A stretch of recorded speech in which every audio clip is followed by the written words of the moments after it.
Hi sewing friends, I'm Karina from Lifting Pins and Needles. Welcome to my channel, or welcome if this is the first time you've ever tuned in here. My channel is called Lifting Pins and Needles because I like to lift weights and I also like to sew, hence the pins and the needles. Anyway, if you've been following me along, you know that the last couple of months have been hectic to say the least. We've moved from Bolivia, where we sold everything, packed up and got some of the things sent over to Brazil. And in Brazil we've been here for the last 3 weeks. This is my hotel room. I am not going to show you the room because it is a big hot mess. I mean, imagine a family living in a room for an extended period. There's things, there's things everywhere. I don't think I could get, maybe I'll try to see if I can find an empty room to film so you can sort of know where I am.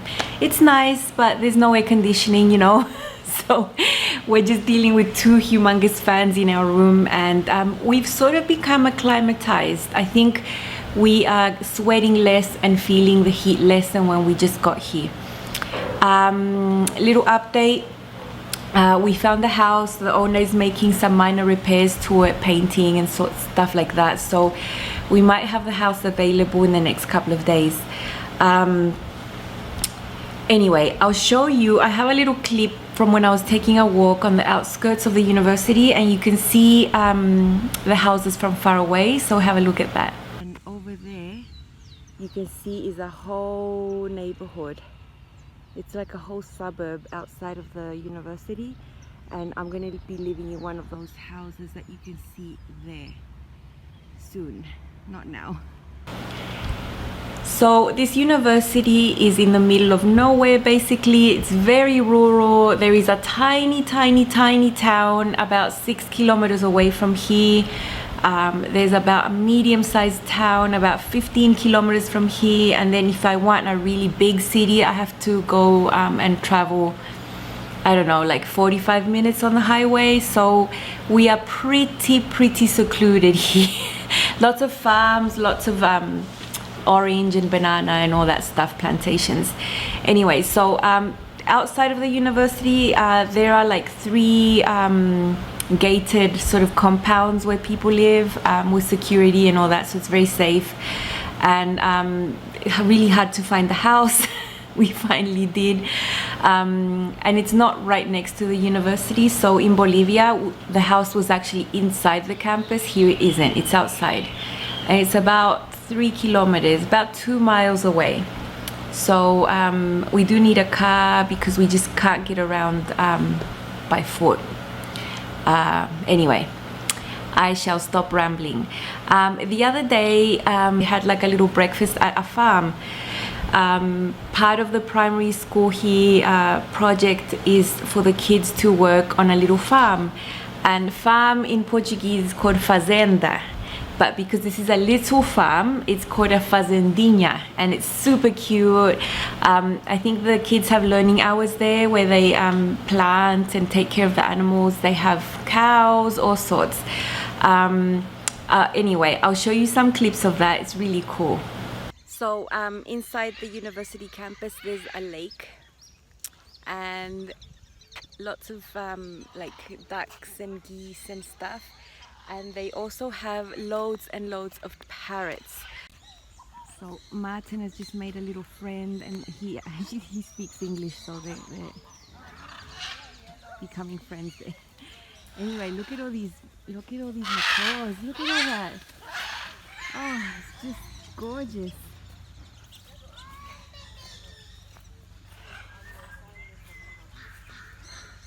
See all those blue macaws there?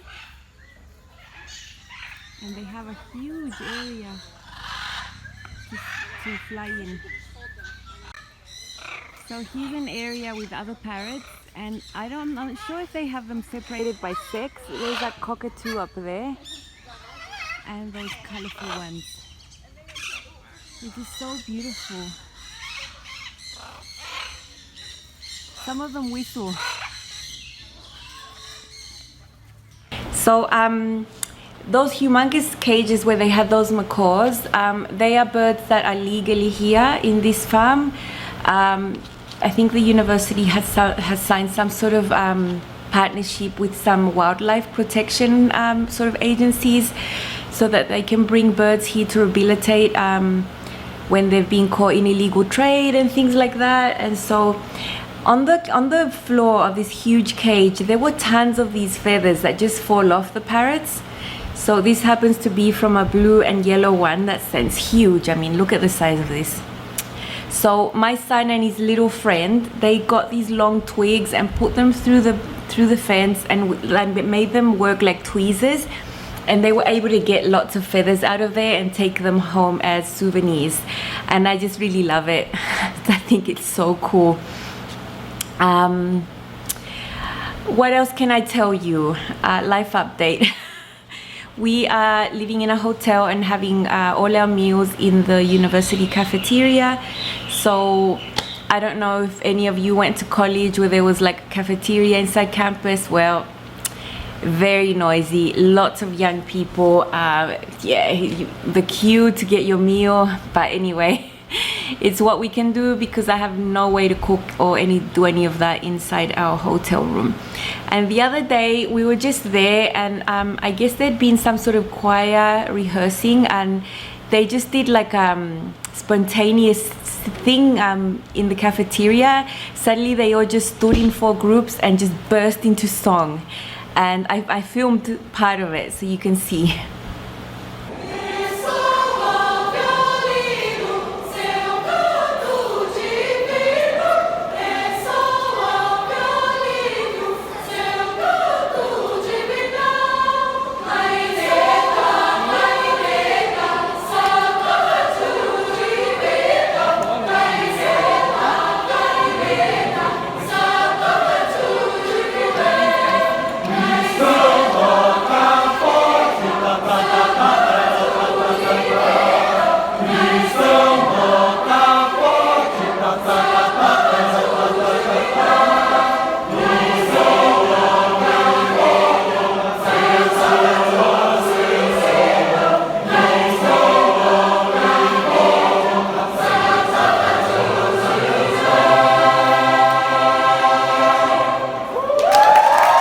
So Brazilians are very loud, happy, joyous people.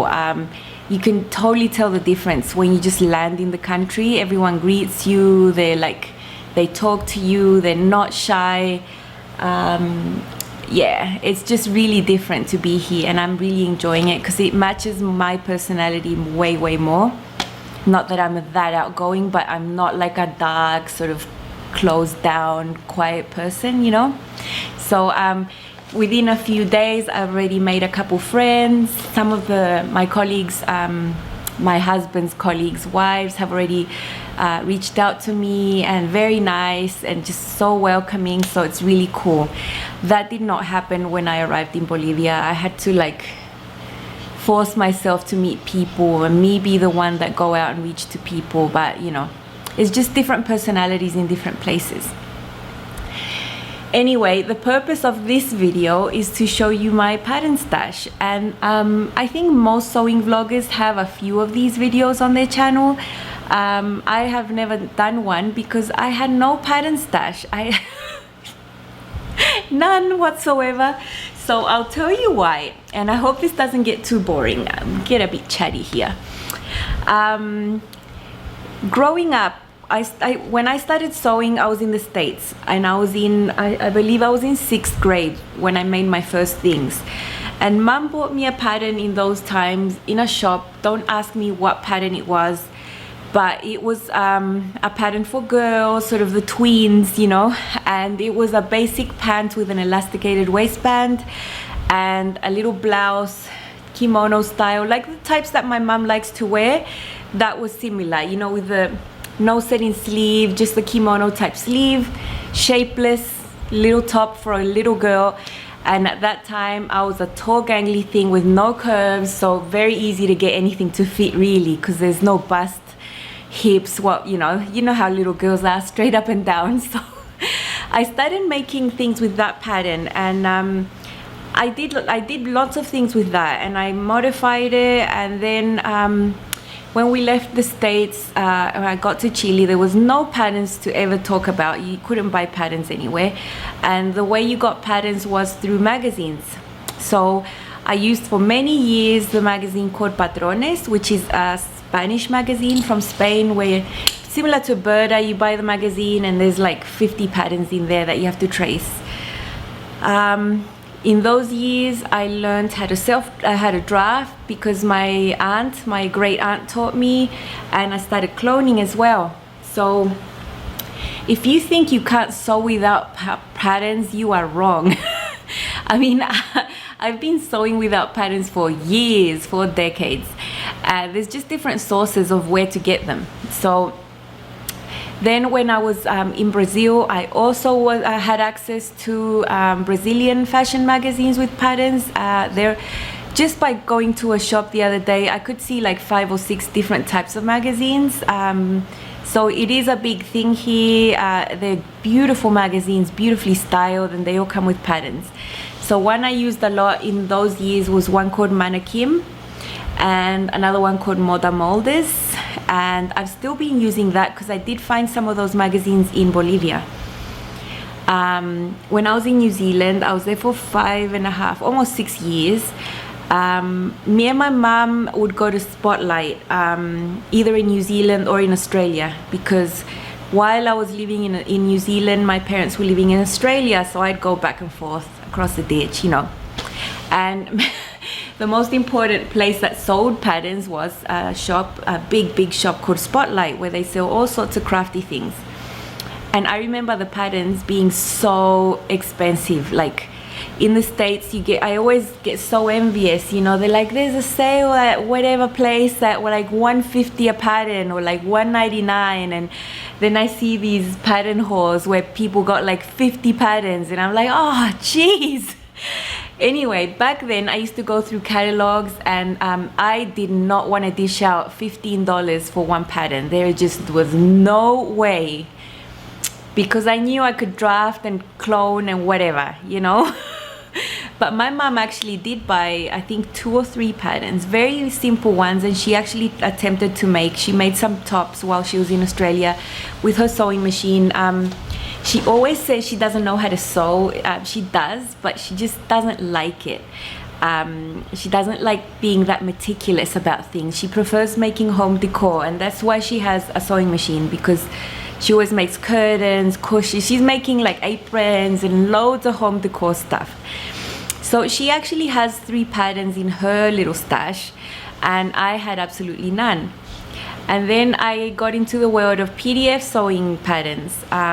Several years ago, they were always free patterns. And last year, yeah, I mean, I have a lot of PDF patterns, indie designer patterns that were gifted to me, because I don't, and I still don't have a card that allows me to do any shopping online. So last year, Nateida from Natural Dane, I'm sure you know her. She's beautiful, gorgeous, does a lot of sewing, and she's been expanding her skills during the last year. It's really nice to watch her channel and see how far along she's come with her techniques and everything. She's really confident. She did a massive de-stash, and before she did the de-stash, because she had a few YouTube videos where she showed all the patterns that she was giving away, and all you had to do was contact her and she would send them and you would pay for shipping, right? But she contacted me and offered me first dibs on all the patterns. So we were messaging through, she was sending me pictures of all the patterns. I went through all of them and picked the ones that I really liked, that were like my style, that I know that I would make. Because I would never want to have patterns there that I'm not going to make. So she was so kind to put these aside for me. I couldn't pay her for the shipping, so she sent them to me for free. She paid for the shipping like a gift, and so generous. So yeah, I got these. They took like 3 months to arrive to Chile. I gave her my mom's address, and I was only able to access them in the end of last year when I got there. So I have them all here for you, and I have made notes on all of them, and I'm like mega excited, you know. It's really funny. It's like an inverse situation for lots of other sewing vloggers. Like, they've been sewing big 4 patterns for years, and then they're like, I got my first indie pattern, and they're so excited. Well, for me it's the other way around.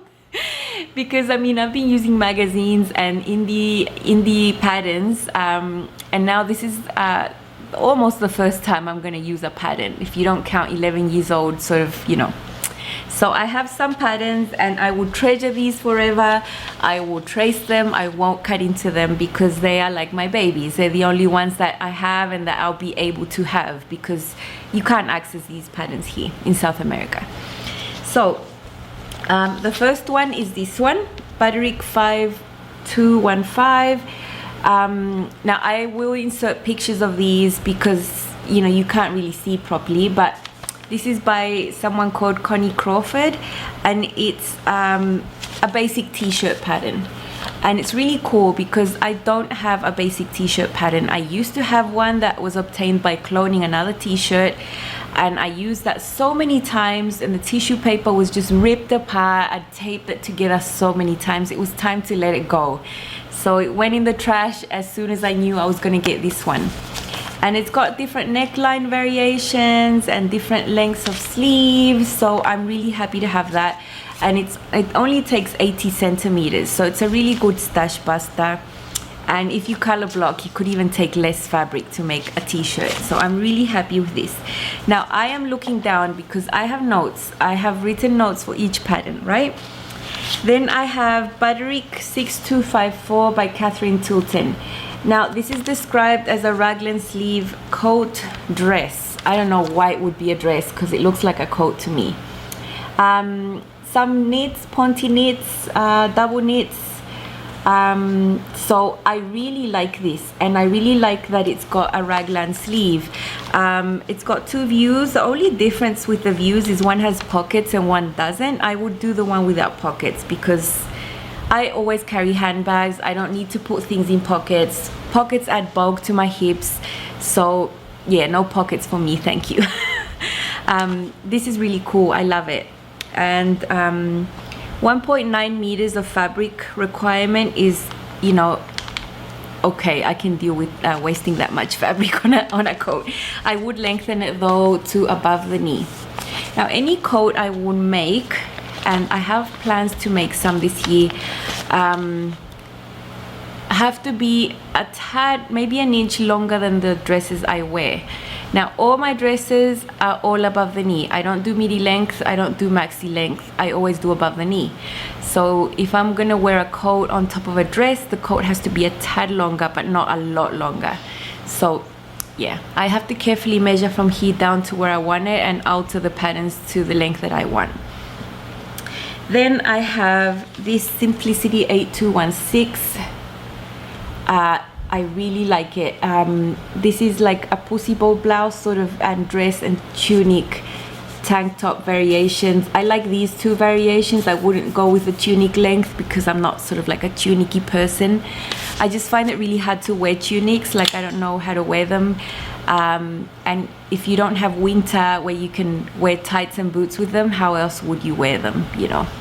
So I really like that tank. Really like it. And this is special for, I have so many fabrics in my stash that are lightweight, you know, like nice and flowy lightweight fabrics.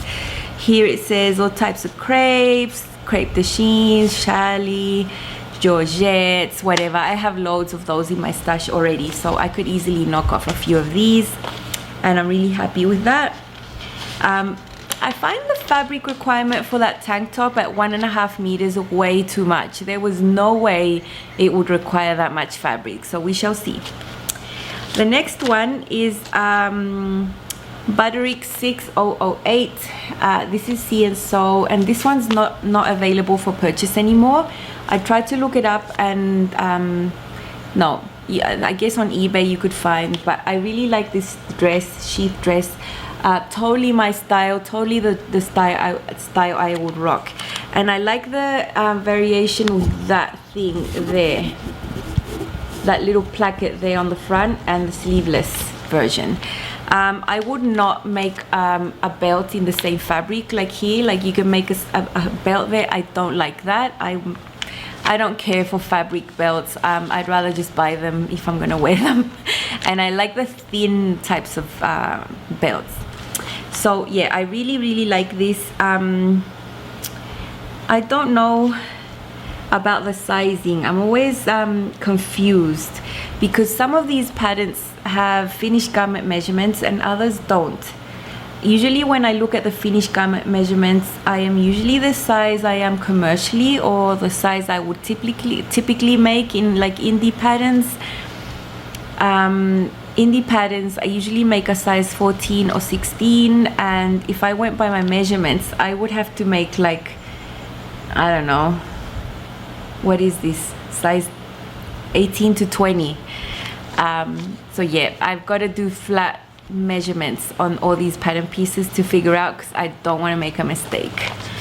Now this next one is really nice. I love this dress. It's Simplicity 1277, and look how flattering this would be, because it's got that fake hourglass there design if you make it out of a contrast fabric, and then there's pockets that come in through there. Now these are pockets I would make and pockets I would like, because they're in the front of you. They don't add a bulk to the side of you like side seam pockets are sometimes. So I would definitely give those pockets an opportunity. I would make them, you know, because I tend to bypass all the pockets in about 99% of every single pattern, right? So I really like this. It's also meant to be for a knit fabric, but also, no, not for knits actually, brocade, crepe, denim, poplin, sateen, but I think a ponte knit would be good for this as well. 1.7 meters I would need to make this. I'm not sure why. I mean, I don't know. I would make the sleeveless version, totally, that version. Okay, the next one is like a wardrobe builder. It's a pattern, it's an envelope with loads of options, and it's Simplicity 1354. And I really like the blazer and I really like the skirt. I think they're really cool. I don't really care for the pants or for the shirt. I don't think I'll ever make pants out of a pattern as such. I don't know. I'm always just, I think every person that sews is scared of patterns, of patterns of the fitting, right? So when I make pants, I clone pants that already fit me. So I buy ready to wear or a thrift shop or whatever. I get a pant that fits me perfectly in the butt, in the crotch, everywhere, the height of my waist, you know, and I clone that and then I make it, and then I don't have to do any fitting, right? That's my approach to pants. Way easier than trying to make up a commercial pattern or any pattern fit you. So yeah, I really like this. I think it's really cool. The blazer calls for 1.8 meters and the skirt for 1.2. Yeah, I really love the blazer. And I like it because for larger busted women, having blazers with no lapels and deeper necklines is really flattering. It really slims down this area, and I know that for a fact in theory and in my own experience. So yeah, this is a blazer I would love to wear. Then I have a shirt dress pattern, and I had been, you know, like drooling over this for yonks. And my battery's gonna die, I can't believe it. Okay, so that was unnerving, having to stop, lose all my train of thought, charge the thingy, come back. I might invest in a separate battery to always have them charged so this doesn't happen. Anyway, I was about to show you this shirt dress, McCall's 6891. Now I know lots of people have made this one. It was quite popular and I really love it, and I'm really thankful Nateida sent it to me. I would make Viwe, of course, the sleeveless version.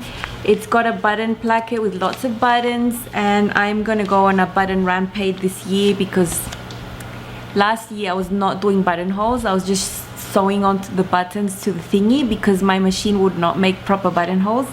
Anyway, I love this. I think it would fit and look really flattering. It has sort of like a full skirt. I wouldn't make the sash. The only thing with this is that the fabric requirement is like 2.4 meters, and whenever anything is over 1.5, I get a bit uneasy.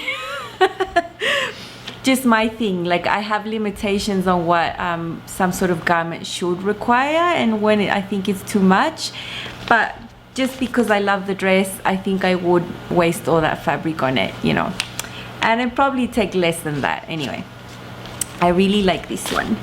Now I've only got 4 left to show you.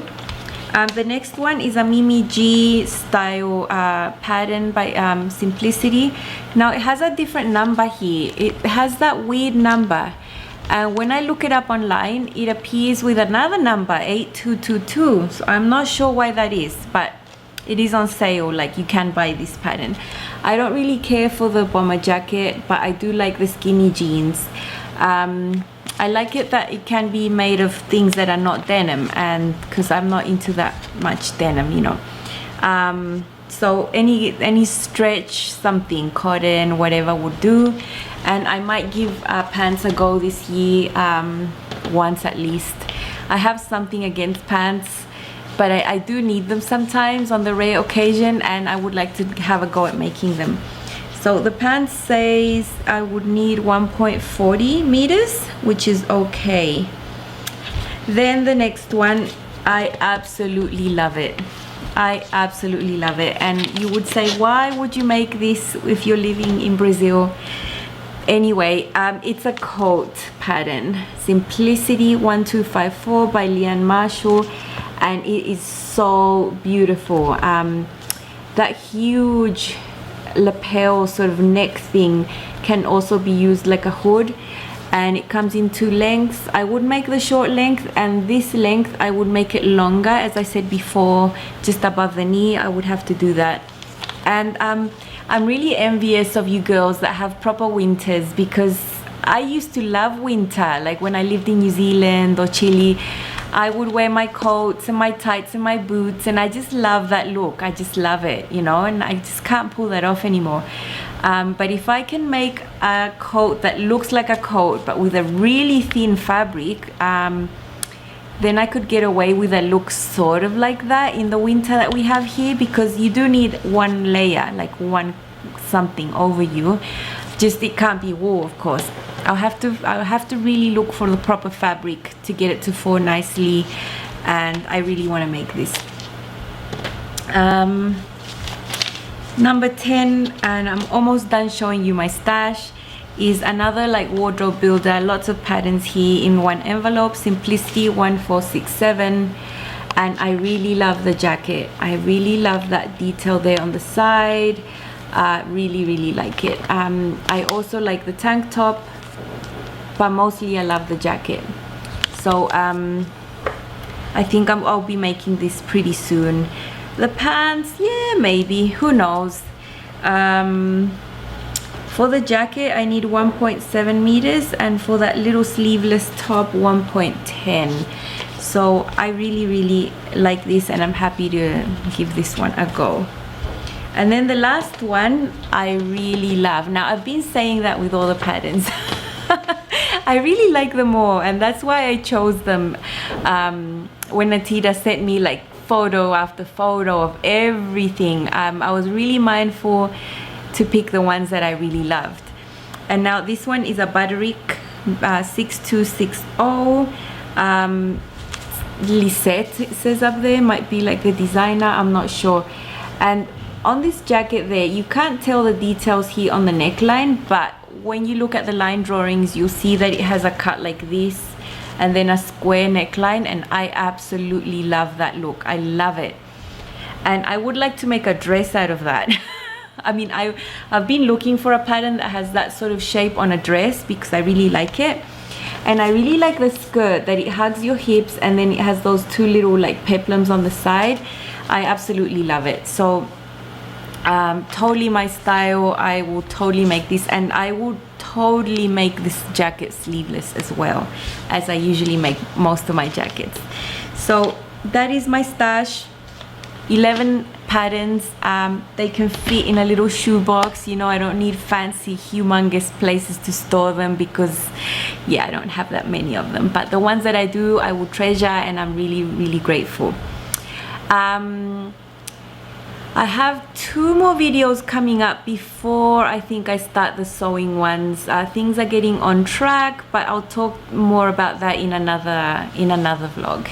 Thanks for watching. You can like if you like this, and you can also subscribe to my channel. Bye.